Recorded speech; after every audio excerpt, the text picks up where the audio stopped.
despite what their moms told them. They just aren't talented enough for radio.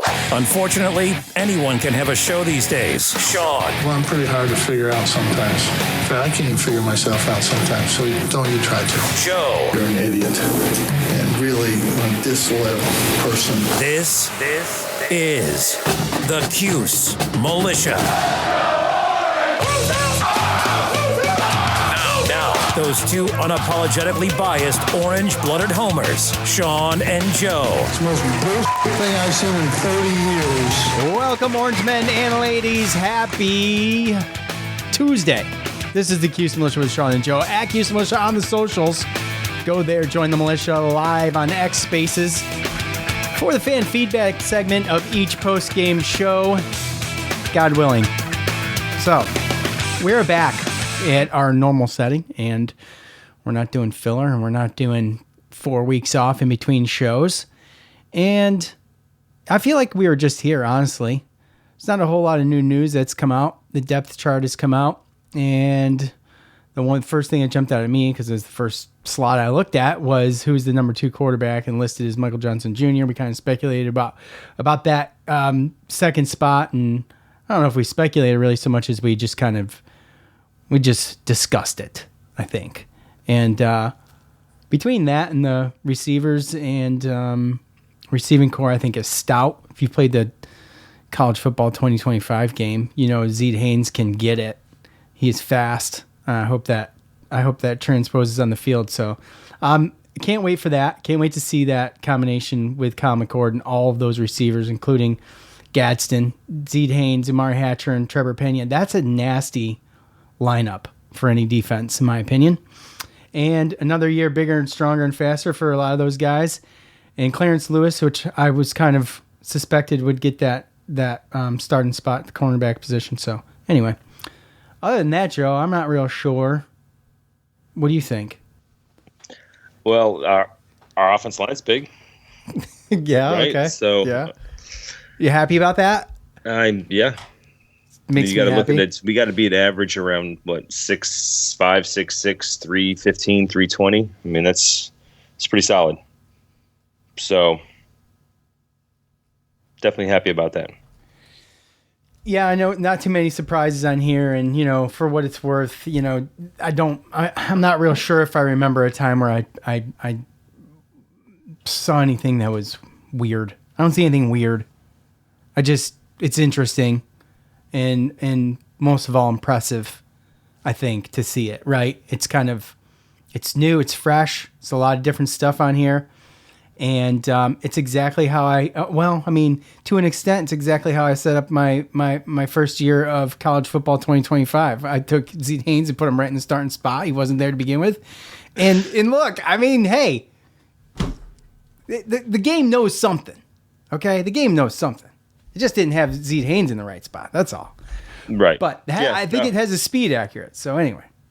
I mean, I think that if there was one thing, I think we spoke, there's really not a lot of surprises, right? And he's got a lot of oars, so it's supposed to be a 2 deep, but a lot of them have 3 deep. But realistically, to me, I mean, the amount of, even true freshmen and redshirt freshmen that are on this, on the 2 deep, it's encouraging. I do look at it, and we brought in 40 plus. I want to say it was something like 47, 45 players from the transfer portal, and counting our recruiting class. And to see some of these freshmen breaking the 2D, I mean, with Yassine Willis and Emmanuel Ross on the offense, I think that's a good look. And then obviously, seeing King Joseph Edwards and Murad Watson and Rashard Perry. And Jahad Lassane Jr. I mean, that's 4 true freshmen that are going to be getting snaps, on the D line, right? And then you even go into the secondary, and we got Ibn McDaniels, Brahim Long Jr. and Marcellus Barnes right now. It says him or Devin Grant is the starter at corner, but I mean, there's some more true freshmen. So to see all the experience in people that we brought in from the transfer portal and still see the amount of redshirt freshmen and freshmen that are hitting this 2 deep, very encouraging. Yeah. So I don't know. We did do an ask the fans of the final score, so that's back in effect. And guys, remember how this works. Is that we're looking for the meat. I love the scores, I do, but let's give me some verbiage. Give me a reason to. And no, it's week 1, so. I'm not sure. Give him a reason to read your comments out of context. Exactly, and that is out of 50 something here or something like that. So, anyways, going into this, didn't know much about the Bobcats, and to be honest, I still don't know much about the Bobcats, Joe. Out of the MAC, pretty good last year. The all-time series between Ohio and Syracuse sits at 3-0 in favor of the Orange. 73 to nothing in 1916 to start the series. They'd play in 1921, but Ohio would have to wait 100 years to get beat again, 29-9. Those 9 points in 2021 are the only 9 points that they've scored on the Orange in their 3-game history, right? So Coach Tim Albin, it's his 4th season. I think he took over due to health reasons for the previous coach that kind of. He retired. I guess all of a sudden retired, and he took over, and he stayed there. He's turned the program around quite a bit, and they had a couple 10-win seasons and a couple bowl games to boot. So he's done a pretty good job. Last year, they were pretty good. Buttload of seniors last year. Statistically, they had one of the best defenses in FBS, allowing the 4th fewest yards average per game. They had two of their top defensive producers, Bryce Houston, 128 tackles, 3 picks, and Key Thompson, 94 tackles and 1 pick and a fumble recovery. They are gone. So they had to replace their whole defensive line. I believe I read, according to the Mid-Atlantic blog, Hustle Belt. They lost QB1, QB2. I think both transferred last year. Yep. Running back 1 and 2 are gone. Wide receiver 1 and 2 are gone. And I think the 3rd wide receiver is actually gone too. Both tight ends and 3, like I said, and like I mentioned, the 3 of the 5 starting offensive linemen are gone. So right now, I went in to learn something, and I really didn't. I know. Because I don't even think their fans really know what this team's going to look like when they hit the field in the JMA Wireless Dome on Saturday afternoon. So a lot of transfers and stuff, Joe. But you're at it's a MAC school, not to poo-poo it, but and a lot of these guys I'm not real sure about. I kind of try to look into a little bit of it, but it was tough. Yeah, no, I mean I saw a lot of that when I went back and looked. I mean, they lost 15 transfers to Power 4 schools. And to your point, their starting quarterback last year, Curtis Rourke, he transferred to Indiana, and like you said, backup CJ Harris, he transferred to Cal. So it'll be interesting to see where his status is at Cal, and if we're going to see him later down the line. But yeah, I mean, they just got hammered in the transfer portal. And defensive wise, you're right on. I mean, last year, I think there were 6th overall in the nation in scoring defense. And, it was one of those things with them where, if they scored, it was almost like if they scored 17, 20 points, they were going to win. Right. And one of the stats I saw was since 2016, they're 1-11 when they don't score 17 points.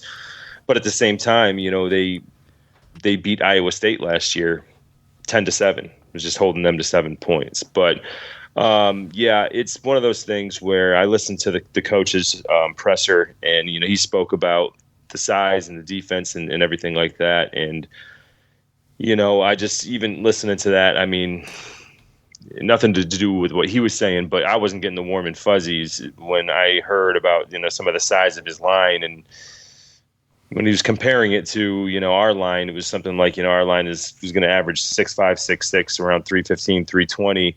Their defensive line is going to average somewhere around 6'3", 270. So, yeah. And to your point, they lose both of their linebackers and some safeties. They have some safeties returning, but they lost some good secondary players as well in the transfer portal. So I don't see this team really being as good as they were last year, and if they do have a chance of winning the MAC and getting to the MAC championship, that's going to be them figuring out, in this first month of the season against, I think they play Kentucky, I think game 2 against us as well. So they're going to have to figure it out. But when you look even at their top best players returning, 2 of their top best players that they name in this college football news article about the Ohio preview is a place kicker and a punter, right? So, but they do have 2 safeties and a corner and a D tackle. So obviously they have more. Apparently, some of their better players are most likely on defense. They got an offensive guard and a center on there, and then a running back, Anthony Tyus, who was a transfer from Northwestern, who didn't really get a lot of burn, but he graduated from there, and this is his last chance to kind of prove himself. And the coach had spoken that there's probably going to be about 4 different running backs that touch the ball. And then, obviously, one of the other best players on the list is quarterback Parker Navarro, who he was third string behind the 2 other quarterbacks that I had mentioned.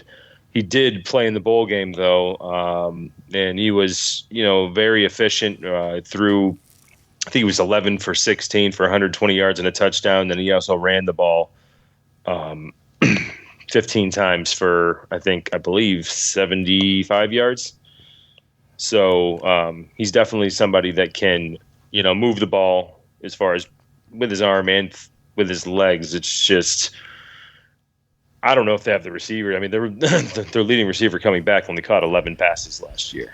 So I think that they're going to have a tough time throwing the ball. I think that they're going to try to manage the clock and try to run the ball, establish a run, and try to score on the ground and at least set that up. So definitely not as fully talented across the board with all facets of the game like they were last year for sure.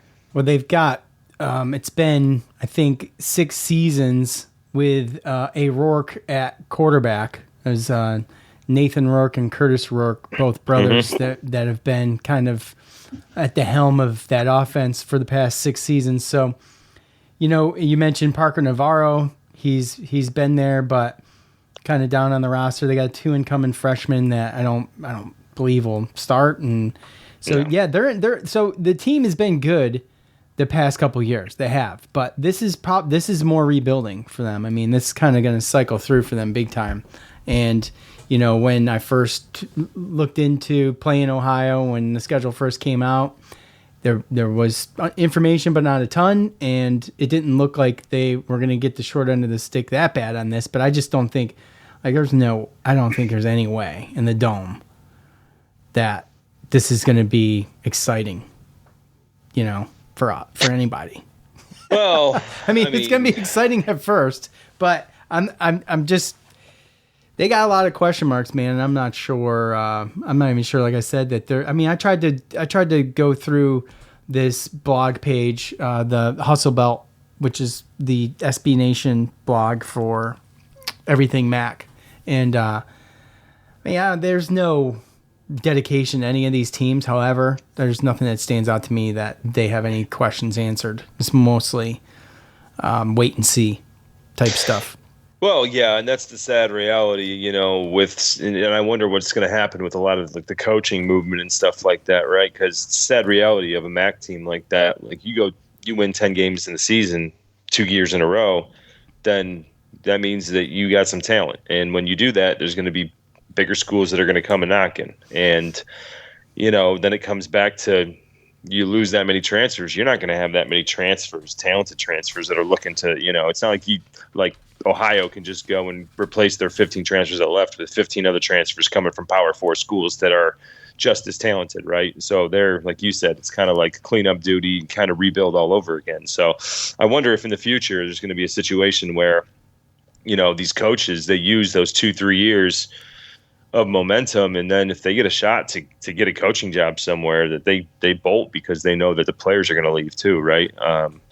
You never really know where that's going to head. But at the same time, this also isn't this is still a middle of the road MAC team. This isn't like a team that's now, they're still being picked as an over under wins of 6, albeit they're playing in the MAC, but they're not looked at still as like a bottom dweller. They're just not, the cream of the crop of their conference at this point. But also, too, we saw last week in week 0 that, it takes a little bit of time sometimes for people to get the cart moving, right? Like we watched, Georgia Tech beat FSU, right? And that made our week 2 matchup way more interesting. And I watched D1 AA Montana State come back and beat a Division I team in New Mexico, and even SMU, who was picked to finish 6th or 7th in the ACC.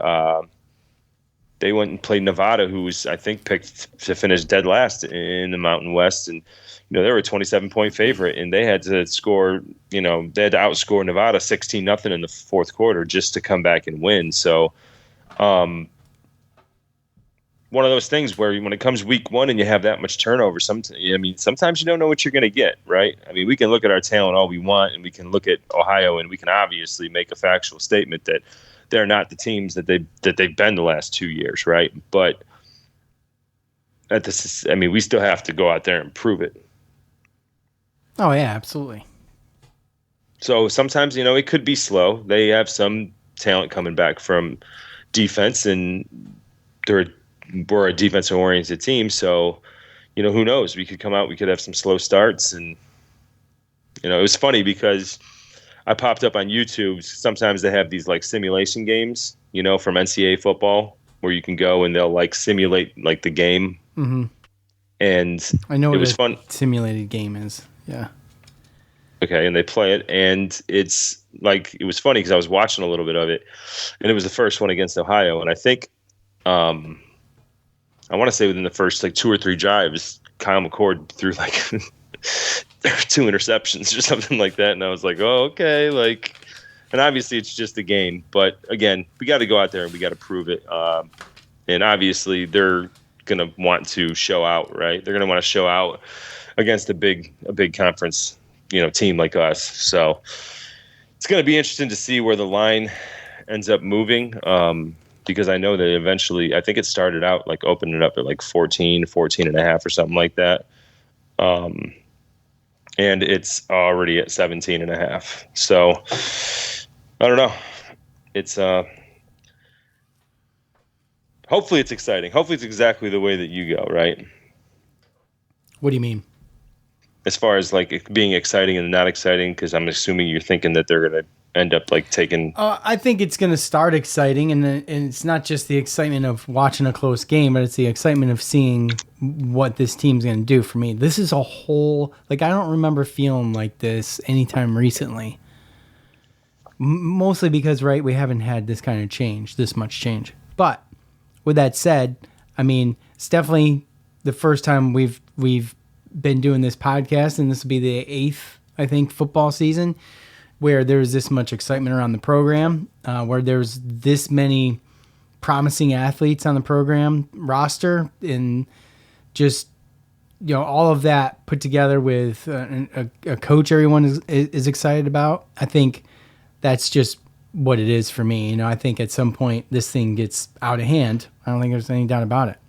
I've already got my score written down. But, it's still going to be exciting because it's the first game of the season. However, I am not the type of guy who likes to see like a real tough game off the jump, but I would have loved to have Georgia Tech first.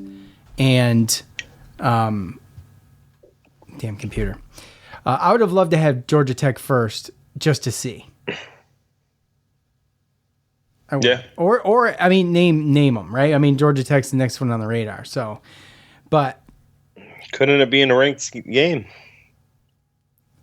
Yeah, well, maybe. But I mean, besides that, it doesn't matter if it's Georgia Tech or anybody. It just an ACC matchup would have been exciting to me. Pitt, whatever, Right. There would have been a whole lot more buzz about this. But with that said, any other season, I'm all about the kind of ease into the season type game for the first game of the season. So why are we playing the first game of the season? The first meaningful game of the college football season is played outside the country. Why are we doing that? Besides money, why are we doing that? No, I mean, you answered your own question. I don't think there is another reason. Isn't there enough money here for the first college football game of the season to be played at one of the respective teams' fields? You know what I mean? Like, is there not enough money here for that? Yeah, well, I just think it sucks. I think it sucks. I think it's dumb. But whatever. I mean, agreed, brother. I wasn't going to go anyway, but I do have to say, I feel bad for the season ticket holders, the students, that whichever one of those teams missed out on a home game, right? So, yeah, it's fair. I mean, that's how I felt about the whole NFL doing that for however long they've been doing it, And now they're doing it all the time, but before it was just like 1 or 2 games a year. I think it started off as 1, obviously, and then it grew from there. But yeah, I don't like it because you know where it goes from here. And pretty soon, before you know it, it'll be playing half the season over there. Yeah, we can't do that. Right. Well, I mean, I don't know what other direction that goes in. Look, we should all be very used to the slippery slope of everything to do with the NCAA right now. There's no reason to have an optimistic view that this is a one-off. I mean, first of all, they've done it the past couple of years. There's no reason for me to remain optimistic that this doesn't go down the slippery slope that everything else has gone down. They ruined me. That's it. I don't have any faith in them. I don't have any, it doesn't give me the warm fuzzies. I got no confidence in it at all. So just thought I'd bring it up. I think I care more than you. I don't think you care that much. That's fine. No. That's fine. I mean, I'm going to watch it on TV anyway, right? I mean, for the most part. That's my whole thing. Right, like, yeah. I would care if it took away. If I was a season ticket holder. Yeah. It takes away from the atmosphere. And college football has an atmosphere. And the atmosphere is whatever home stadium they're playing at. And it's the first game of the season. And you've got a ranked FSU playing Georgia Tech. An unranked Georgia Tech. And then they get beat. I mean, I don't know whose home game that was supposed to be. Game could have been totally different. And then all the traveling and everything. I don't know. It's too gimmicky for me. I'm not down with it. I don't like it. I think it's dumb. I mean, I understand that, especially as a fan, because I mean, there's a lot of fans out there that can't even afford to go to games, let alone in Dublin. Yeah, exactly. Right. So, and then when you talk about the guys that the fans that can afford to get season tickets, there's a lot of those people that can't afford to go to Dublin, right? So, and Georgia Tech or Florida State's not going to pay for that for any season ticket holder, right? And I mean, you talk about the atmosphere and stuff, which is that's not a thing with the NFL. That was never my point with the NFL. It's just taking a home game away, but the atmosphere is totally different. It felt like a college football game only because it was a college football game on TV. Other than that, there was no tradition to it, and it was kind of just okay. Fell flat. I went to the beach at halftime. I did finish watching the game at the beach, though, thanks to YouTube TV. Shout out YouTube TV. I mean, YouTube TV's been the best thing ever. And then DirecTV's like, well, we got streaming now. You come back to us, we'll give you streaming. You're welcome. Like, you know what? Screw you, DirecTV. You suck. They suck so bad. Every time it freaking clouds up over here. Dude, every time it clouds up over here or a storm comes through, the TV's blackout. Or they go pixelated or you got to go to low res, right? And I'm like, why don't they have a streaming service? Everybody else does. As soon as I switch to the streaming service, they're like, oh, well, we got a streaming service now too.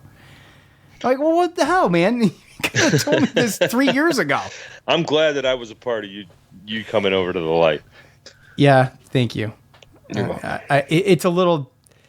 The one thing is like, it's tough to navigate stations, but now it knows me. Now it knows me because everything's. I got an algorithm, so it doesn't matter. Yeah, I just go to live I go to my homepage and it's got whatever I want. Options. Yeah, it's got pretty all my food shows and all of the college football stuff or basketball stuff that's up there, racing, everything's up there. So I don't even have to search for things most of the time. Unlimited library. The only time you have to search for something is when unlimited library. Yeah. The only time you really have to search for something is if it goes into if it goes long. Like I know no one gives a crap about racing, but if a race goes long and it switches to another channel, like another network, it won't pop up on there. I gotta go like through the channel guide and find it. But anyway, I digress. Okay, look, we asked for your input of the final score predictions for Ohio at Syracuse, and I got some here, Joe, and then we'll give ours, and then we will. Well, I'll tell you what we're gonna do after that. I'm gonna put you on the grill, and we're gonna find out when the hell this freaking post game show is gonna happen. Okay, that's what we're gonna do.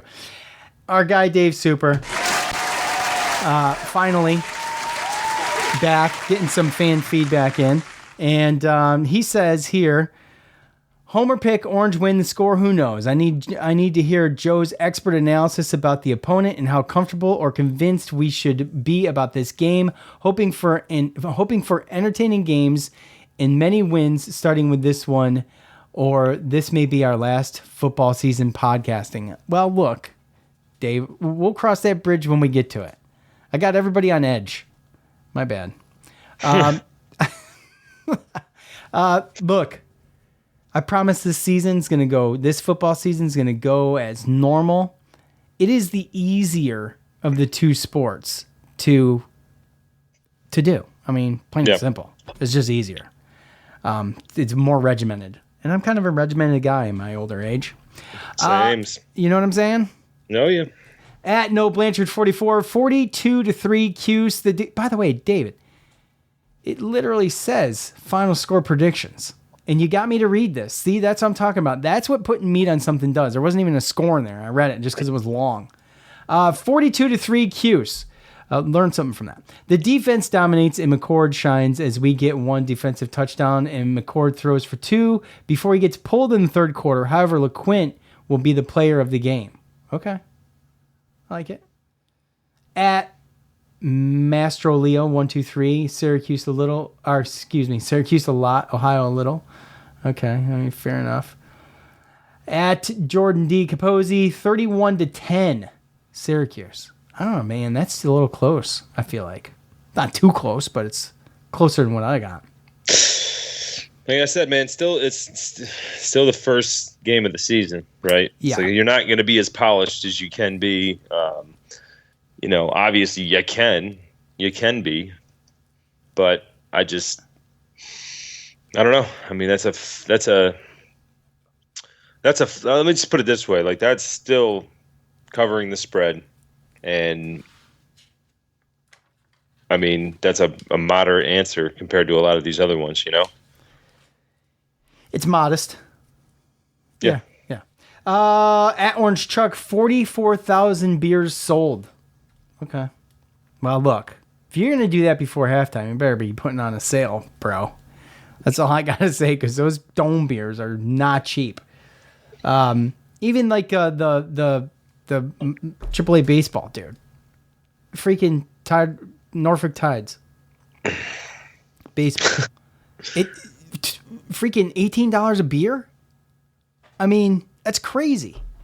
$18 a beer. You got to be out of your damn mind. Let's see. I don't know what a dome beer is right now. Actually, I haven't been to the dome since before COVID. Actually, that's I'll let you know in the post game. Me either. At Jello Zump. Perfect. Anyway, 19. I'll go Angelo. Oh, I see what he did. I see what he did there. His at is the A. And Angelo Zump, 19. Jello Zump. Gotcha.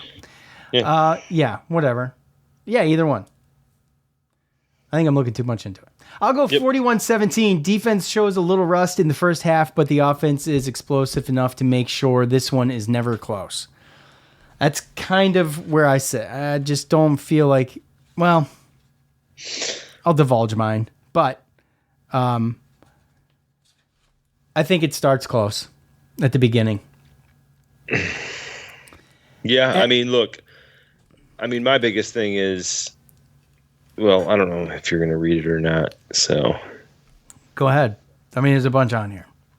Yeah, no. So Tyler McGee. So I listened to that presser, and he's basically shared a quote from the coach that he was basically saying that this is the biggest. What did he say? In my 20 plus years coaching, this may be the biggest guys in the O-line I have seen, referencing to the Syracuse offensive line. And that was what I was talking about when he talked about our measurements versus his measurements. And to me, it seemed like he was worried about that portion of it. So as much as like we got Zeed Haynes, right, and Gadsden, Kyle McCord, all these guys, and I think there's a lot of, you look at a lot of these comments and these picks, they best score 60 plus points. This I think a lot of people are looking at McCord and the receivers and everything like, oh, we got to go out and just throw the ball through the air and everything like that. Like 3 of the better players on the Ohio team are in their secondary. Meanwhile, they have to basically replace 3 out of the 4 starting linemen, defensive linemen, and both linebackers. So to me, I'm feeding the rock all day long. I'd be starting out with that, and then anything, play action and everything like that. We spoke, or we didn't speak about it. Well, we did, but Fran talked about it, about how, what are you going to do on offense? What the defense can't stop, right? Right. Well, if he's true to his word, then I'm lining up, and to his point, that's like Tyler's comment was a tangible change by Fran Brown. Hog mollies, big boys up front playing big boy football. You win games in the trenches, and that's what we spoke about earlier about the depth chart, both on the defensive line and on the offensive line. Our defense, and this might be one of the bigger defensive lines, defensive tackle rooms that we've had in a long time. Definitely our offensive line, and we've continuously heard Fran say things like what I just said, like, we're going to run what they can't stop, and big people beat up little people. Well, if that's all true, then I wouldn't expect them to throw the kitchen sink as far as offensive wise to Ohio. This might be a situation where we come out and we try to establish the run game, and we are run heavy and a little bit of play action and stuff like that. I don't think we need to go spread and just sling the ball around, because that is something that could work against us, just like the simulation I watched, and keep Ohio in the game longer. So, in my mind, I'm sitting here and I'm running it down their throat. I'm establishing dominance from the beginning, scoring early with running the ball primarily. And once you get a decent lead on this team, they don't want to get in a damn snowball fight with you, throwing balls all over the yard trying to catch up. They want to keep it close and run the ball and basically kill the clock. So clock management for them, that's what they're going to try to do. So we got to, hopefully we are disciplined enough to understand that and step in and do that. And it might not be pretty in the beginning, and a lot of fans are going to want to see Zeed Haynes deep and Arundel Gatson in the post, for 30, 40 yards. I get it. But with this team that we're playing, we just got to get in, establish our dominance, and maybe not show – well, they never do. Maybe not show Georgia Tech everything that we have, right? Yeah. With that said, it doesn't mean they ain't going to score. I'm not saying that. I'm not saying that it can't be both, but I'm saying that from the beginning, to me, I'm establishing the run game first, and then that will set up the pass game. And if you already have a lead because you've, taken drives down the field and put points on the board, and then your defense has stepped up and stopped their kind of one-sided offense of the running attack, that's going to put them in a bad spot. And then that's when the blowout and the craziness starts, right? So to me, a lot of this game has to do with how we start, just in my opinion. Yeah. Yeah. I agree with your point. You're bursting a lot of bubbles. You're bursting mine a little bit. Now, I don't expect to see, freaking 4 receivers wide and running for the end zone. That's not what I'm talking about. But, however, in no team that's going to play in Ohio, no ACC team or any other team that's going to play in Ohio is going to be opening up the playbook too much, right? It's kind of standard practice, you would think. I think they try something. Normally, if you have that, yeah, but they I think they try something, they have a little fun, maybe a little bit, but like a couple of these comments say, let's see, at Jason Adams. Jason is a Michael. At Jason is a Michael. Okay.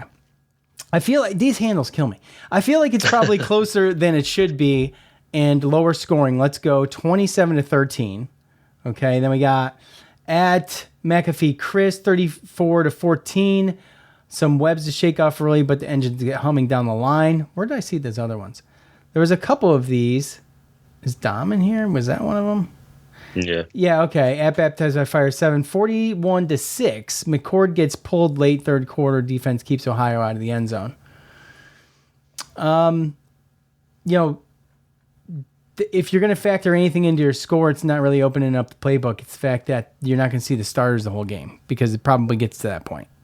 So that's kind of what I base my score off of. I think they start quick, and then, third quarter, maybe after the first series in the third quarter for offense, then you see the big change, and which is standard, right? So, and then after that, it's garbage time. Damn, you have damn high expectations, huh? Yeah, I do. Based off of what I've read, I do. I thought that maybe this could be at one time a legit matchup. But not even a legit matchup. A respectable matchup. I just don't think so. Dude, they lost a lot. They're talking about a team that's rebuilding. If we're going to play anybody that's rebuilding this year, it's Ohio. I mean, they're the definition of rebuilding right now. They lost everything on offense. I know. I mean, they did get some guys in, though, too. I mean, to help. Yeah, and I mean, I don't know those guys. So it's fair. It's fair. So I get it. Like I said earlier, this isn't the 10-win Ohio team of the last 2 years. I get that. But it is still a bowl team, a roundish bowl team, like middle of the pack. We were a bowl team last year, too. Okay. Look at that team. It's pathetic down the stretch. Playing with a beat-up quarterback. I'm just saying. Well, that's because they were injured, bowl team, schmoll team. Almost everybody gets a damn bowl now. They'll find one for you if you don't got one. All I'm saying is that even with like the spread, right? I get it. Like Vegas has it like 17 points. If we're only winning by 17 points, then our starters aren't coming out. Or at least, they're not going deeper into the depth chart and putting in your number two. But that's fair. But also, everybody always downplays Syracuse. Doesn't matter how bad they are. They were always worse at the beginning of the season. It's true. You know what I'm saying? It's just always that way. All those years where we started out 4-0 or 5-0, we were never even predicted really close to that. Right. They picked us to win 2 games last year. Do you remember that? Did they really? Wasn't it 2 games, 2 or 3 games last year? Oh, I thought it was more than that. But no, I don't think so. I don't think so. Oh, I mean, I say they. That's the theys. That's the experts. We've learned to trust the experts. No. I trust no experts. Well, trust some experts with your expertise. Use discernment. But we always deal with this. Syracuse is going to be... Where are they predicting them this year? About 12th? Yeah. Okay. 12th. You think Syracuse is going to finish 12th in the ACC this year? I don't think so. I mean, barring disaster... 12th. Like, if I really thought Syracuse was going to finish 12th this year, I wouldn't be wasting my time on this podcast right now. I'd be fishing again. Okay? So I don't believe it.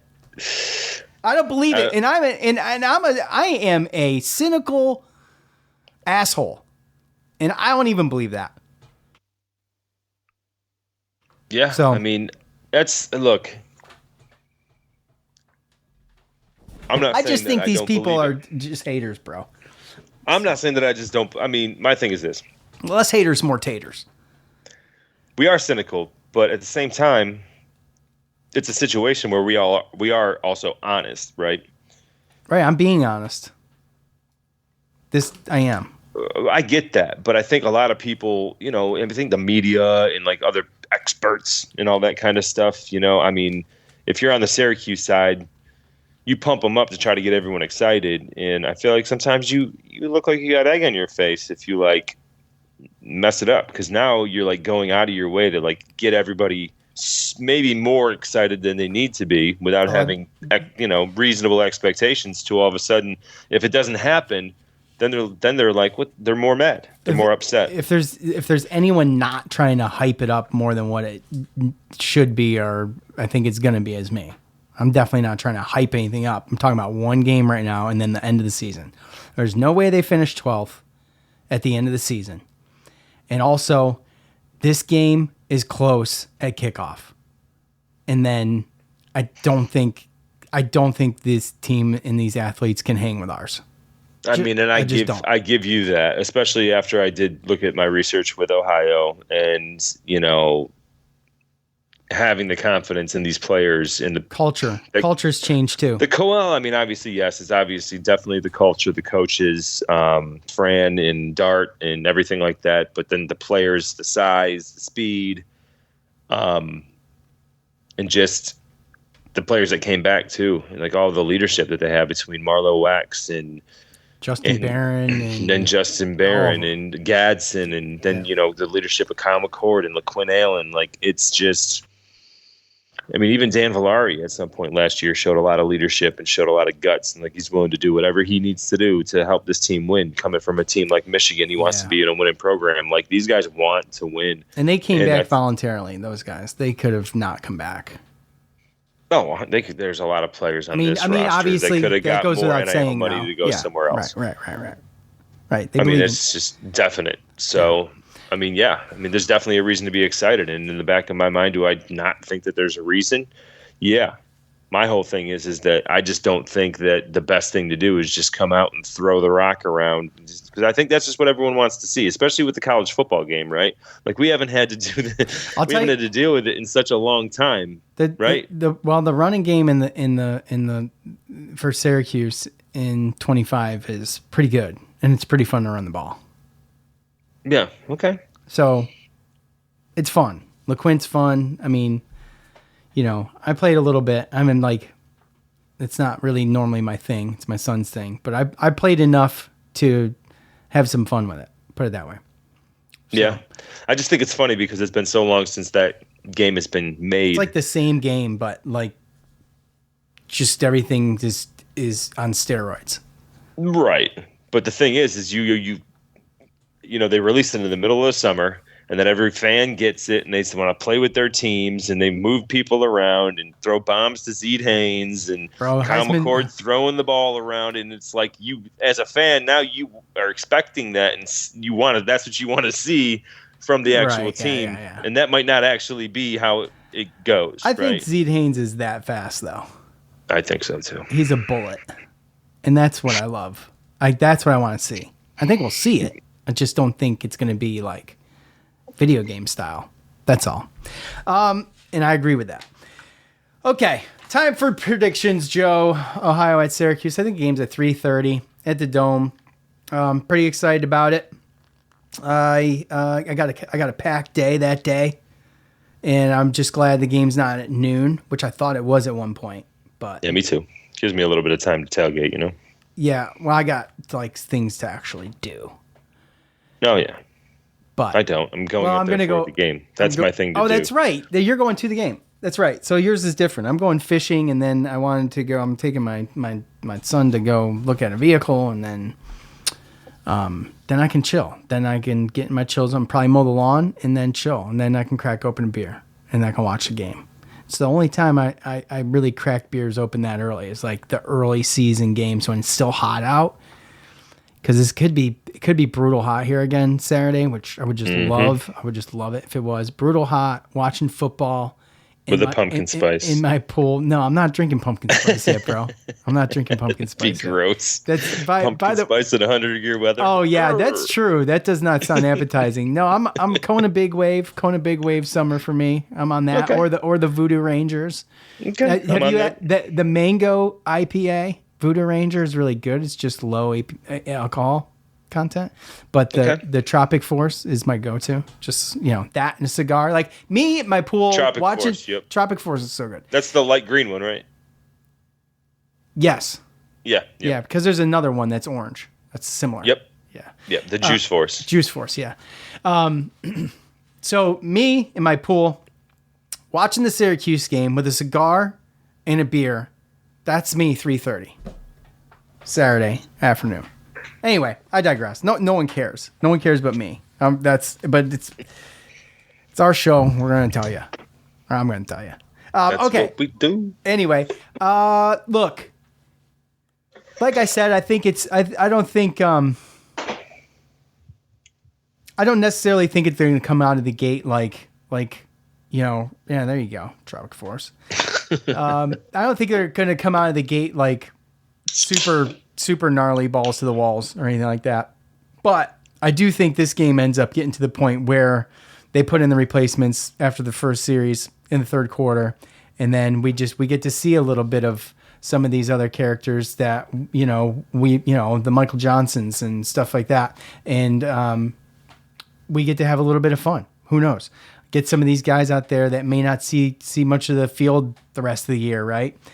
Barring injuries, which, is worst case scenario. So I think eventually, it equals out somewhat. We stop pulling away, but I got this at 38-10, dude, at the end of the day.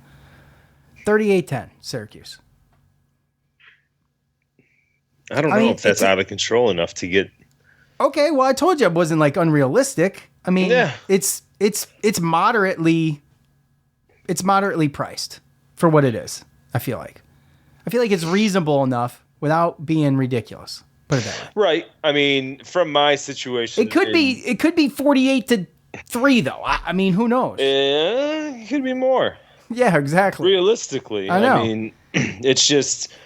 I think that it's going to be a little bit of slower paced game. I think, you speak of 38-10. If it's 38-10 and we're pulling starters after the first, then that's like we have 31 points at halftime type situation. Like, yeah, maybe.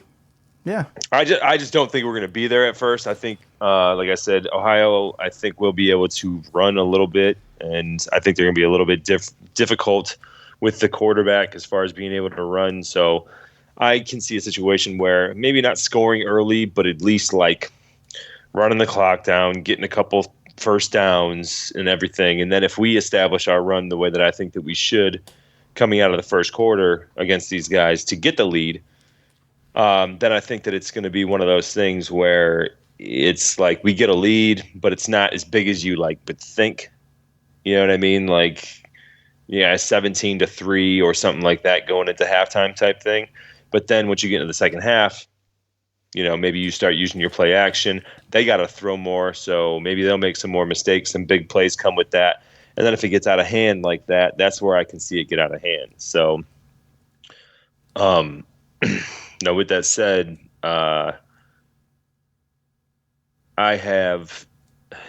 it's so funny because it was like that was one of the scores I was actually thinking in my head. I'm going to go